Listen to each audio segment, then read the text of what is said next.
Understanding gluten-free meal flour, it's simple, and I will break it down for you.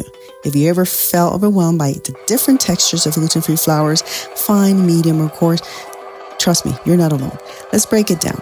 First one is the coarse meal flour. This flour is pretty hearty, grainy texture, kind of wholemeal wheat flour, and will absorb the liquid really slowly. So it will need more time for resting. So if you mix it right away, your dough might feel gritty and too wet. But if you let it rest, it will soak up that moisture and becomes beautifully workable. Rustic loaf and sourdough with lots of character. The second one is the medium coarse meal. Think of this one as a just right texture, not too powdery, not too greedy, and it adds texture, a touch of whole grain feel. It holds up well in the breads, and you have to let it rest too. A blend with starches or finer flours for balance will give you kind of that both best worlds, where you have more texture and obviously that smooth mouthfeel that we look also in our breads. Now, the last one is my favorite. It's the finely milled flour.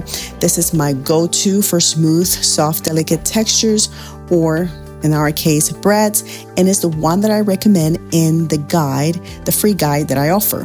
This one has a more powdery texture, and it will absorb the liquid much quicker. Although the recipe calls for resting your bread dough for an hour, when you're using coarsely or even medium coarse flour, it will take up to 2 hours if you're going to let your bread rest.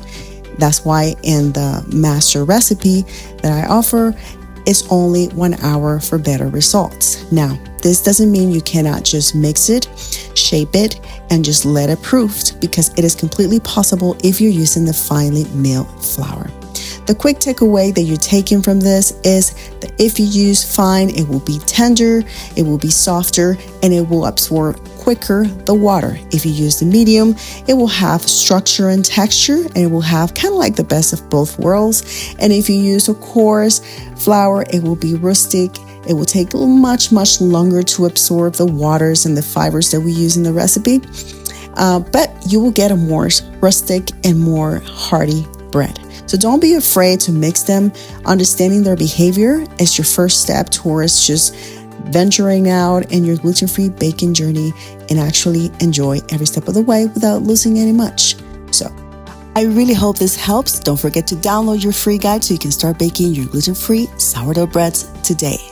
Until next time, keep on baking.